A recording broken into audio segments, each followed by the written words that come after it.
I had always wanted, since I was a little kid, I'd see these older couples dancing. Every step was perfect and every move was in unison. They were one. Rochelle Shatina was looking for the perfect partner in dance and in life, and she thought she'd found him in a wealthy doctor. He was a wonderful dancer, and he introduced himself to me. My name's Joseph. But somebody else wanted to cut in, this plastic surgeon. Hello, I'm Dr. Mike Dixon. 911, what's the emergency? 3 people trapped in what would become a dance of death. There's a bullet. I need somebody to hurry. There are police cars everywhere. There's crime scene tape all around. It was just absolute chaos. It was an in-and-out job, a hit to kill this person specifically. Tonight, only on 2020, the woman caught in the middle between 2 doctors. The kind of plot you'd expect from a soap opera. This is the oldest story in the book. This is vengeance. This is revenge. This is pride. A dangerous game of cat and mouse. Accused of hiring a hitman. There was some kind of a triangle thing that's going on. But who's the cat? No part of this is right. Who's the mouse? This is a huge whodunit. A case with no shortage of suspects, a list of ex-girlfriends, a peeping Tom in the backyard, and a con man with his own obsession. I'm kind of sassy, smart, and we just kind of hit it off. Characters so villainous, even their own children turn on them. You made yourself a monster, Dad. The verdict is in. Unanimous verdict. What was your mindset going into that first trial? Let's go get these guys. There are real sociopaths. Sometimes they sleep in your bed with you. Okay, game on. A last dance in Texas. Good evening, I'm David Muir. And I'm Elizabeth Vargas, and tonight, a love triangle that started in Texas and went on to make national headlines. 2 doctors and a beautiful woman who says she finally found the love of her life. But right here tonight, what you have never heard until now. That woman caught in the center now speaking out. Ryan Smith with a story that went from dance lessons to dirty tricks to deadly consequences. On a lazy summer afternoon in Lubbock, Texas. 911, what's the emergency? A break-in in this neighborhood of stately homes.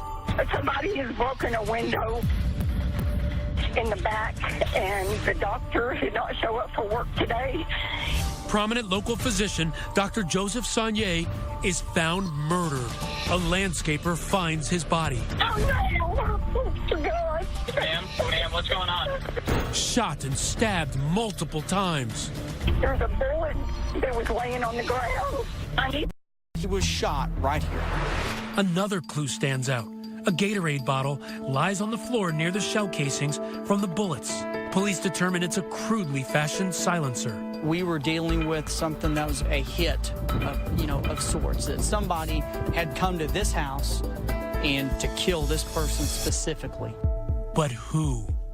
To me, it was just mind-boggling. Why is this man dead? He's a well-respected citizen in this community. Why is he dead? Saunier's children are devastated and perplexed. 2 years earlier, their mother had been murdered, and now their father too.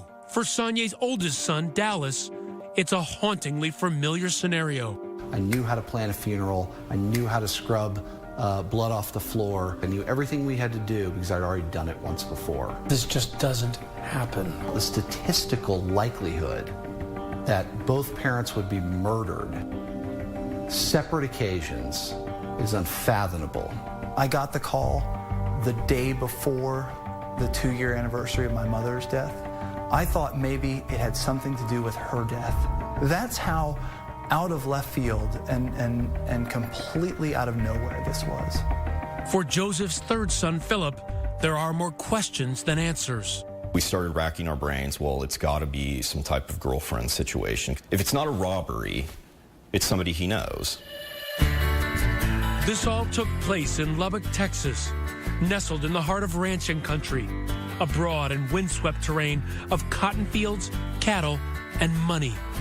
You can't see better sunsets and sunrises and thunderstorms and everything else coming in, but it's the people that drive it.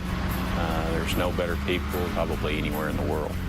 One of those people is the victim, Joseph Saunier, a well-known doctor, successful businessman, and multi-millionaire. And as far as women in Lubbock are concerned, unquestionably a catch. He enjoys foreign travel, has a six-figure wine collection, and even makes his own perfume. He was a single man in his late 40s with disposable income and an empty house. He's living the single life and having a fun time. So it wasn't about getting married? I don't think he would have gotten married again. At 19, Sonye married his high school sweetheart, Becky. Dallas recalls his happy childhood with loving parents. Merry Christmas, Dad. My dad was the most supportive person in my life. My mom was our emotional support. Merry Christmas. He was the one who was going to push us to succeed, push us to follow our dreams. I just think you're going to work. Dallas remembers how his father fell apart when his mother walked out on him after 27 years of marriage for another man. She was the only person that he had ever been with and ever dated and ever fallen in love with. When they got divorced, it was a shock to him. Everything he'd worked for in his life evaporated in 1 second. His ex-wife Becky quickly remarried, and to the Sonye family's horror, she was murdered by her new husband, who then killed himself. James Sonye remembers how his father helped him and his brothers come to terms with their mother's murder. He came in after she was murdered, and he became like our guide about how to handle this tragedy. And the elder Sonye was still in the process of rebuilding his own life. 48 years old and on the dating scene, Dr. Sonye takes a chance. He went, I think on a lark, to a dance class, ballroom and salsa and swing. And through that dance community, he found his confidence again. And that's not all he finds. He started to meet beautiful single women, attractive women who were also, in his age range. So that's how he was able to start dating and again. He got the mojo back like that. So how did you feel about the women that he dated? The truth is, we liked most of them. Dallas and his brothers had grown up and moved away, but every fall, they joined their dad for a Texas Tech football game. One year, Dr. Sonye brings a date to their family tailgate. She's blonde, she's tall, she's gorgeous. She is Rochelle Shatina, single mother of 4 boys who Sonye meets at a ballroom dance class. It's the first date, and he's bringing you around his family, that's nerve-wracking for some people. I mean, it was the first date. It really wasn't a big deal to me. I certainly wasn't nervous about it. She knew how to handle herself in a social situation around his sons. We're tough critics, and we gave her a thumbs up. Like Sonye, Rochelle is divorced and has grown children. They begin dating, and when things start to get serious, he takes her to visit his grandchildren in Los Angeles. We had a great time. She came over to the house. We played with my kids. It couldn't have gone better. She's a smart girl, aren't you? While Sonye is enjoying dating Rochelle, Dallas says his father's feelings do not run to marriage. In your mind, he was never going to put a ring on it. That's right. But Rochelle may want more than casual dating. According to Sonye's family, she repeatedly tells him how much she wants to get married. It was constant pressure at every step of the way following the LA trip. That's not true. What I was looking for was a committed relationship with a good person, and that was it. A couple of months after the LA trip, Dr. Sonye tells his son he and Rochelle going to Paris. It was a birthday gift for my 50th birthday. I was just over the moon. It was really a dream come true. Joseph and Rochelle's romantic getaway includes a trip to the Pont des Arts, a bridge across the Seine River in Paris, famous for so-called love locks that line the bridge by the thousands. We bought a lock, and Joseph wrote his name on it, and I wrote my name on it, and you throw the key into the Seine River, and that locks in the moment forever. But for Rochelle and Joseph, forever would only be a matter of weeks. On a sweltering Wednesday in July, Rochelle learns that the love of her life has been murdered. There are police cars everywhere. There's crime scene tape all around Joseph's house. Emergency vehicles there, reporters there. It was just absolute chaos. And we know Dr. Sonye. Searching for a killer, the first place police go is to the people closest to the victim. So Detective Zach Johnson's attention turns to Sonya's girlfriend, Rochelle Shatina. Meeting with Rochelle that very first time, I don't know a lot about her. Did you ever have a time where you suspected that Rochelle could in some way have been involved in Dr. Sonya's death? You always have to consider people the closest, because 90% of the time, it's going to be the people that are closest to our victims that commit the crime against them. The police take Rochelle in for questioning. She's on the hot seat, and she starts naming names. There's just, some girls that he dated, and Joseph would get these horrible text messages, calling him, you're such a whatever. When 2020 returns. 2020 continues with a last dance in Texas.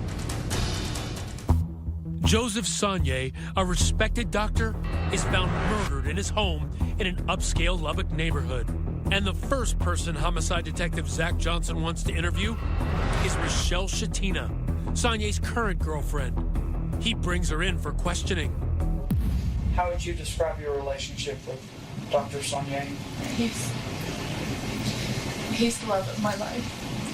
Meeting with Rochelle that very first time, I don't know a lot about her. There were a couple of things that were mentioned by her that struck me as odd. Rochelle tells Detective Johnson that in the months leading up to the murder, she feels like someone was watching her, following her to the gym. I'd gone in to work out, and I pulled into the parking lot, and there was this big, creepy-looking guy sitting there, and at the door, like he was looking for someone or watching someone. She also thinks someone was hiding in Sonya's backyard, spying on the couple one evening after dance class. It's dark outside, and Jessica and I both saw a flash from the outside. We laughed and we kind of joked about, maybe somebody was following us.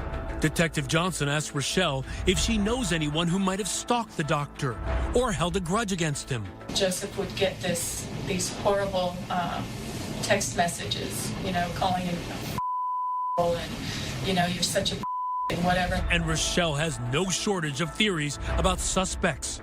She rattles off a list of Sonya's ex-girlfriends. She also remembers a letter she received from a mysterious woman named Tina. And that she met Joseph on the internet, and that they had sex for money, basically. And he said, this is obviously someone trying to drive a wedge in between us. Police are intrigued by the idea of a love rival, but instead of focusing on Sonya's dating history, he asks Rochelle about her past lovers. One name is on the tip of her tongue. It's Dr. Thomas Michael Dixon. He's a plastic surgeon in Amarillo. Dr. Mike Dixon. Hello, I'm Dr. Mike Dixon. If you're considering plastic surgery... Well known, he's divorced, wealthy, and used to date Rochelle. He had a med spa in Amarillo, and I went there to get Botox injections. What attracted you to him? He was funny, he was very witty, and he was enjoyable. It was, if it can be enjoyable to have somebody put needles in your face, I guess that's about as enjoyable as it could be. Rochelle and Dr. Dixon had dated for a year and a half before they broke up, and she started seeing Dr. Sonye. Did he know about your current relationship? He knew that I was dating Joseph. He called him by name in a series of text messages trying to get me to go out with him and to meet him for coffee. Rochelle says she rejected his advances, but he was persistent. So he wanted you to see him on the side, basically? He wanted me to come back to him. I told him no. But is Dixon the kind of man to take no for an answer? Johnson wants to find out. So he drives 2 hours to Amarillo for a face-to-face conversation with Rochelle's ex that the detective secretly records. Dr. Dixon, I'm Detective Johnson with the Lubbock Police Department. We've got a case down in Lubbock, and I'm needing to talk to you about it. I told him it was Rochelle's boyfriend. And his first thing was, I don't know anything about him. I don't know anything about him. I haven't talked to her in months and months. And I was like, okay, well, that's a little odd because in our interview with Rochelle, she told us that he knew about the relationship. I'll be honest with you, I love that woman. I really did.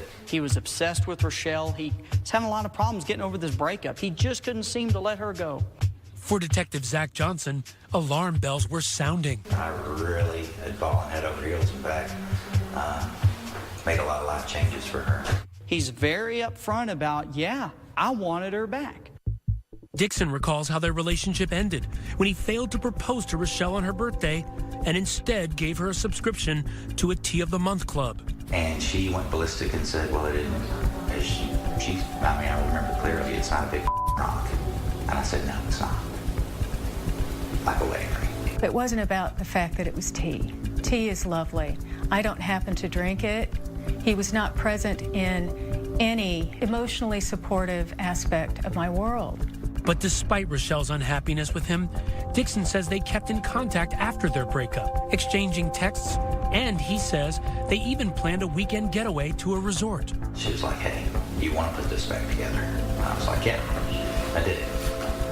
And so let's plan a trip, blah, blah, blah. The next day, she's like, hey, sorry, I'm in love with my dance partner. He still loves her. He's got a lot of feelings for her.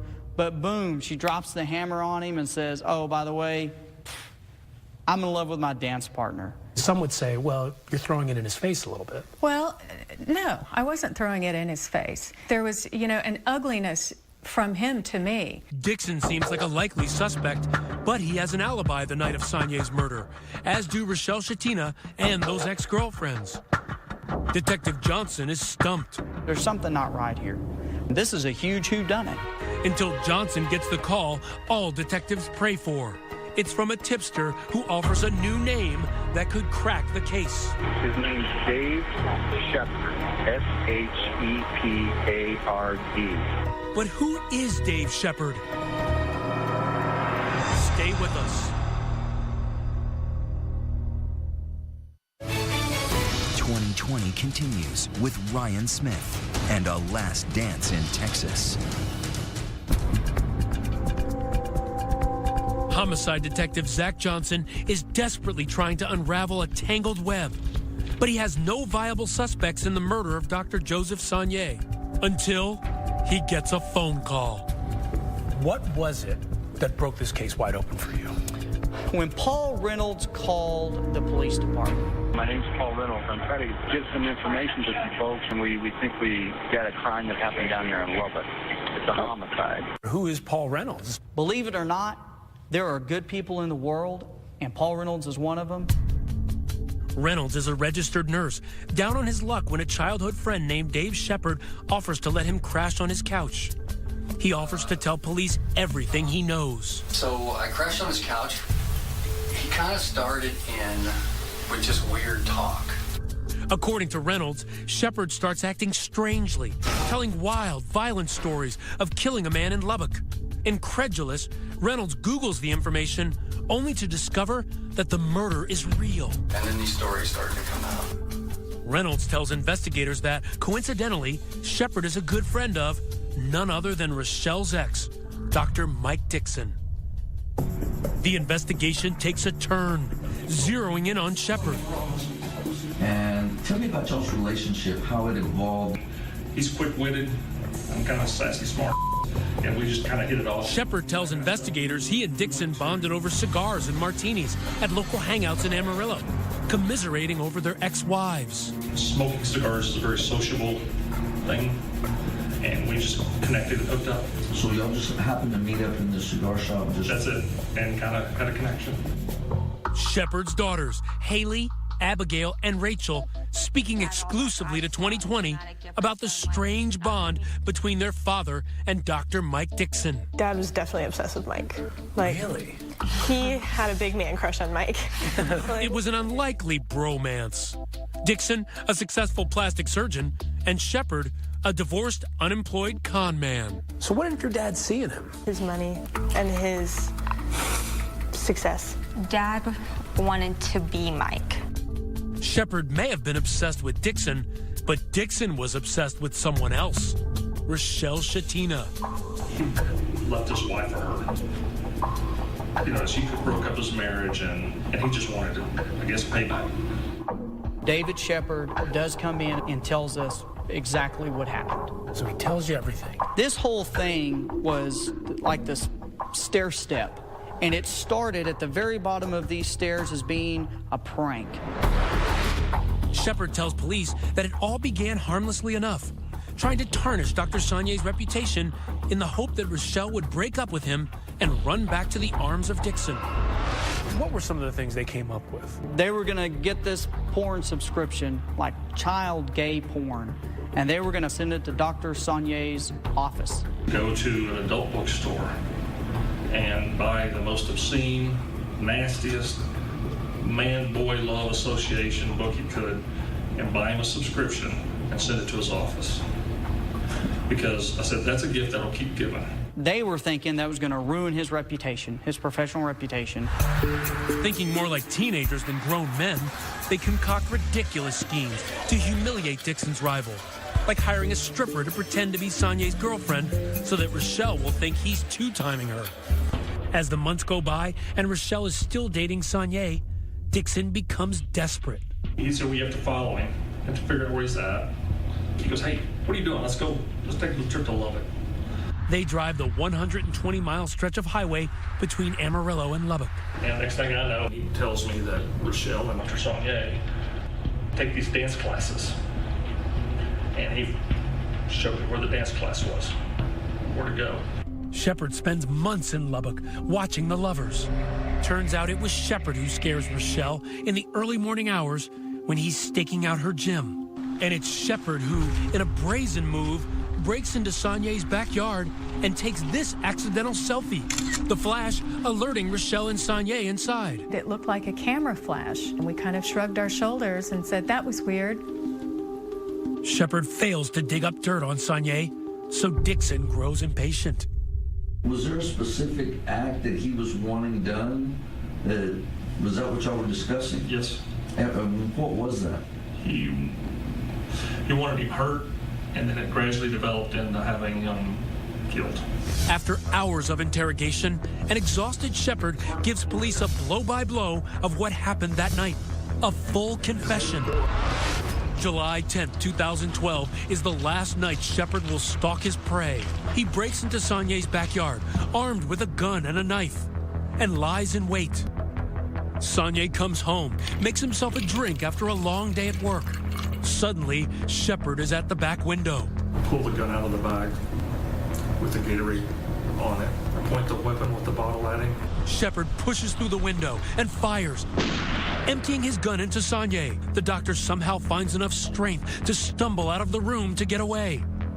But Shepard is in pursuit and finds him in the garage where he stabs him 11 times. He's laying on the floor, not moving, not breathing, nothing. I check his pulse in his neck. He's dead. There's so much blood, it seeps under the garage door to the outside. He's a murderer. He's a liar. He's a thief. He's an embezzler. He's lots of things.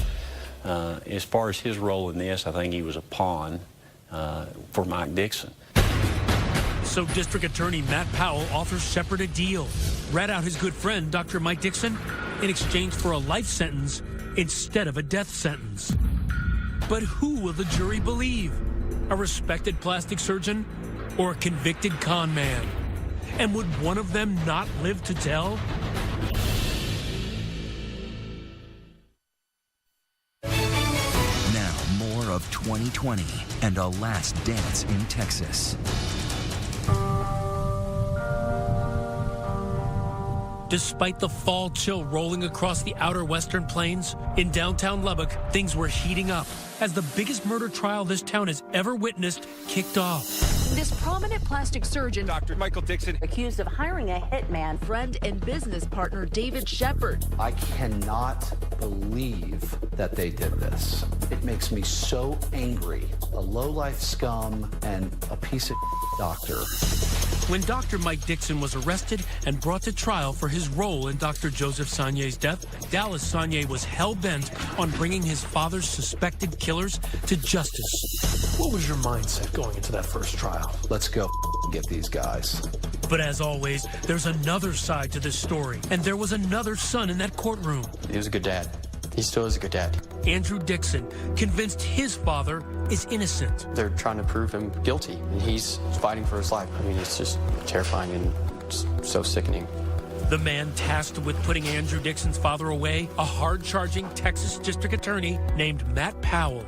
Mike Dixon's running this show, and he orchestrated this whole thing. Now, many people make the argument that Mike Dixon never laid a hand on Dr. Saulnier. He's just controlling the knife. Dave Shepard's just another instrument for Mike Dixon. And that instrument, Dave Shepard, has agreed to testify, pitted against his best friend Mike Dixon to avoid the death penalty.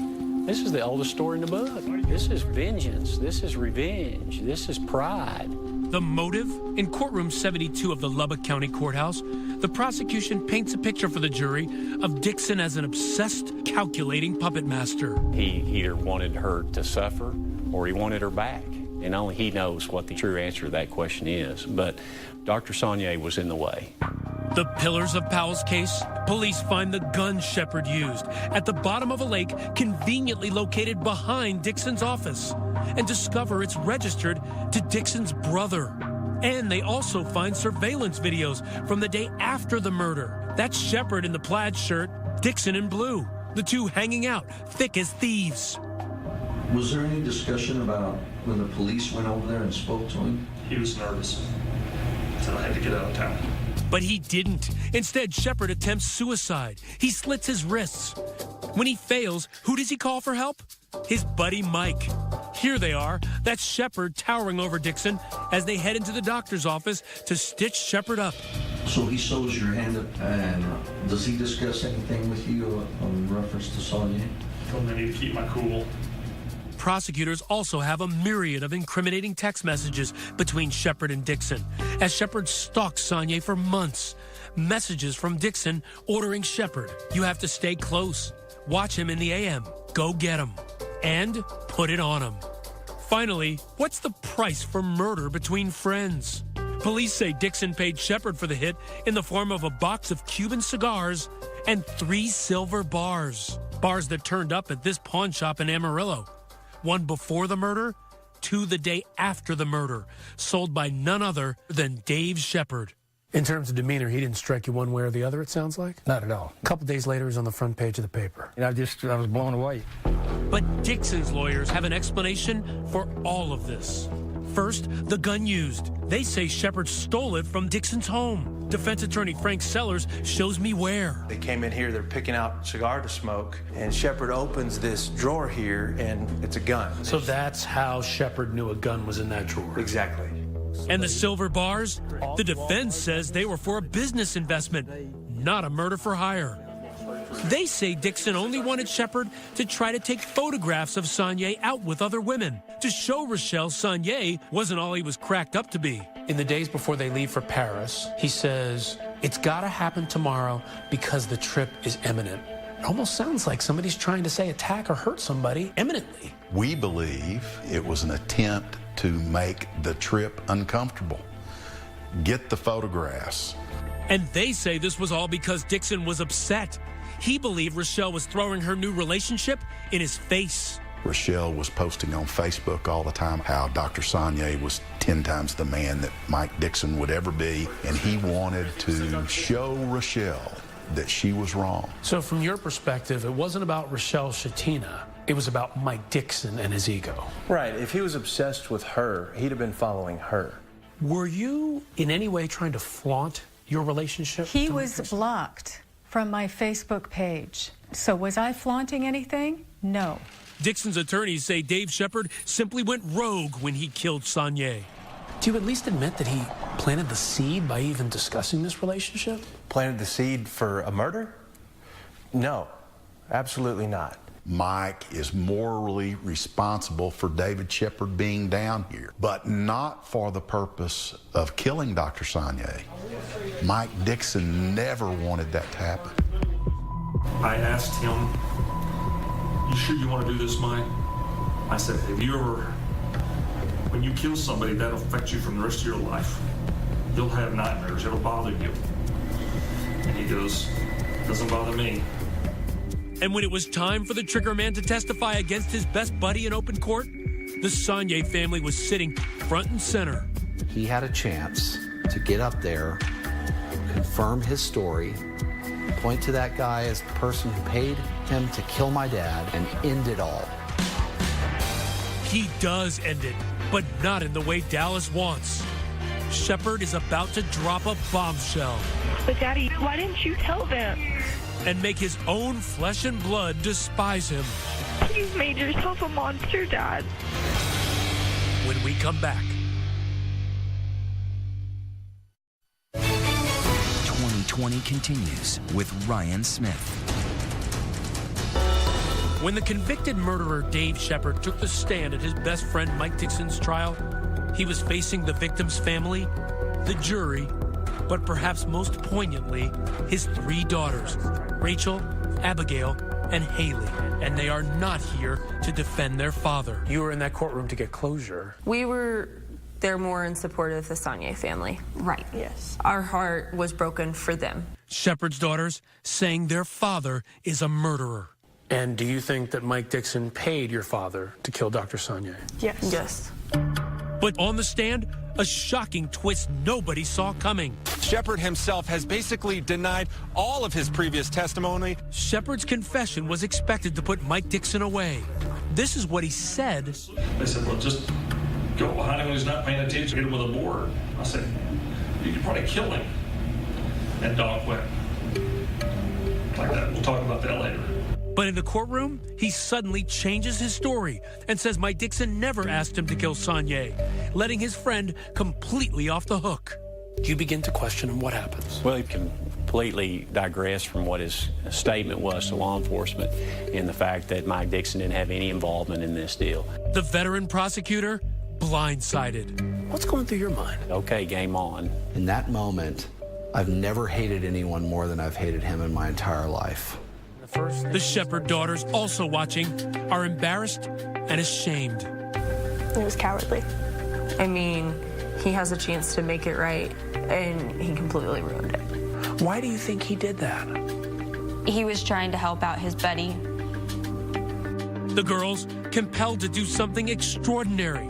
They apologize to the Sonnier family for what their father has done. What did you say to them? We are so sorry for what he has done to you and what he's continuing to do to you. And after Shepard changes his story, back in jail, his daughters confront him.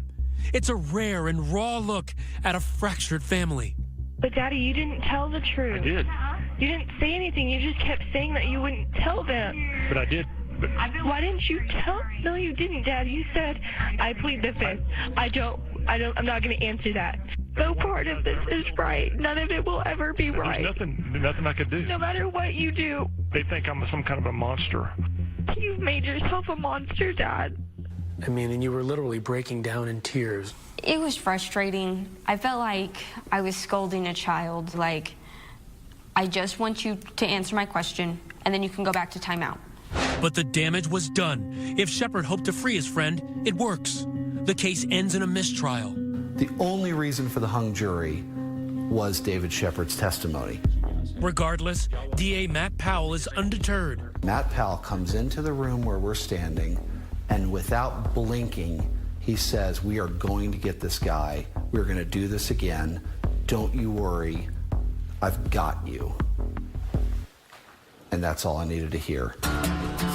A second trial is scheduled, delaying a homecoming for Andrew Dixon's father, who once lived in this big Texas spread with a canyon as his backyard. You look so happy. He was a good dad. He did dad things, you know, kind of American dream kind of stuff. But that dream was over. The nightmare truth is Andrew's father is facing capital murder charges, and the second trial begins. Amarillo Dr. Michael Dixon is back on trial. And this time around, prosecutor Matt Powell has a new witness. The number one most important thing from this second trial was the unbelievably courageous testimony of Haley Shepard. Next, Dave Shepard's own daughter, Haley, takes the stand. And what she recalls about a simple steak dinner will stick a fork in this case once and for all. What did you say on the stand?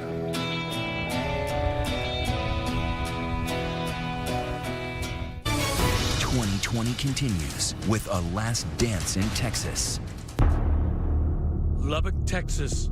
Haley Shepard, the hitman's daughter, is on the stand. She takes the jury back 3 years, and you'll see why. It's a hot summer night in Amarillo, Texas. Her father, Dave Shepard, treats his daughters to a fancy steak dinner, served with a side of suspicion. He had some money. I got a nice steak. Shepard's daughters say that night their typically cash-poor father bragged about buying a new grill and new tires for his SUV. Dad had money out of the blue. He just randomly had money, and he didn't ever have money. For his older daughter, Haley, there was also a brand new cell phone. We all asked him, how do you have money? And his words were, I did some work for Mike, and he paid me early. This time, the prosecutor calls her, not her father, to testify in Mike Dixon's retrial. And you think that was a prepayment for killing Dr. Sonnier? In retrospect, absolutely. For victim Joseph Sonnier's family, Haley's testimony is a game changer. She got up there and said, at dinner, I asked my dad, I said, where'd you get this money? And David Shepard says to her, I did some work for Mike. He paid me early. Don't ask what I did for him. Game over. It takes a new jury only 3 hours to deliberate. And my hand was shaking like this because I knew we got a guilty verdict. I knew it, I knew it, I knew it. And he's right. The verdict is in. Unanimous verdict. Guilty on 2 charges. Mike Dixon is convicted on 2 counts of capital murder.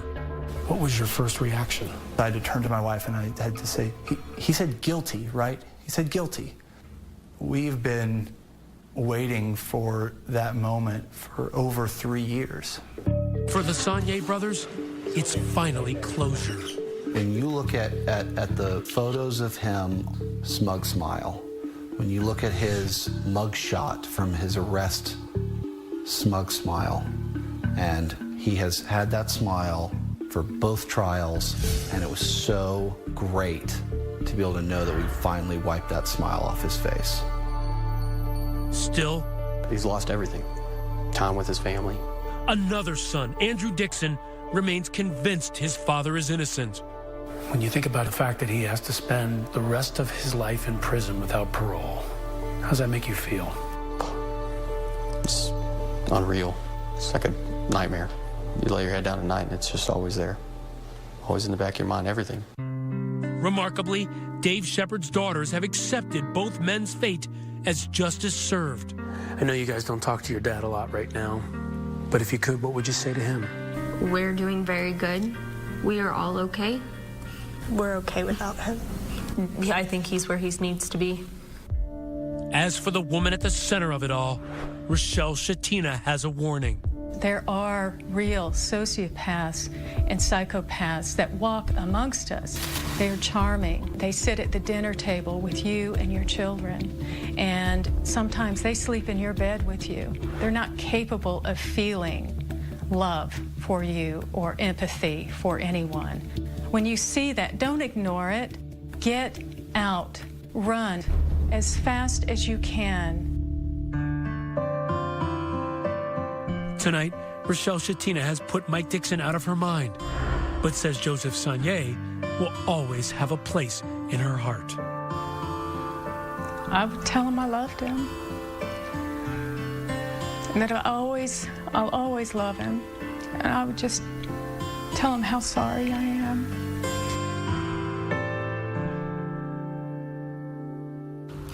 Both Dave Shepard and his one-time best friend, Dr. Mike Dixon, are now serving life in prison without the possibility of parole. Dixon's lawyers are appealing that verdict. And that is our program for tonight, but be sure to join us tomorrow night for a special 2020 Saturday. I'll have the very latest on the major new turn in the Bill Cosby case. I'm Elizabeth Vargas. And I'm David Muir. From all of us here at 2020 and ABC News, thank you for watching tonight, and I'll see you tomorrow night. That's right. Good night.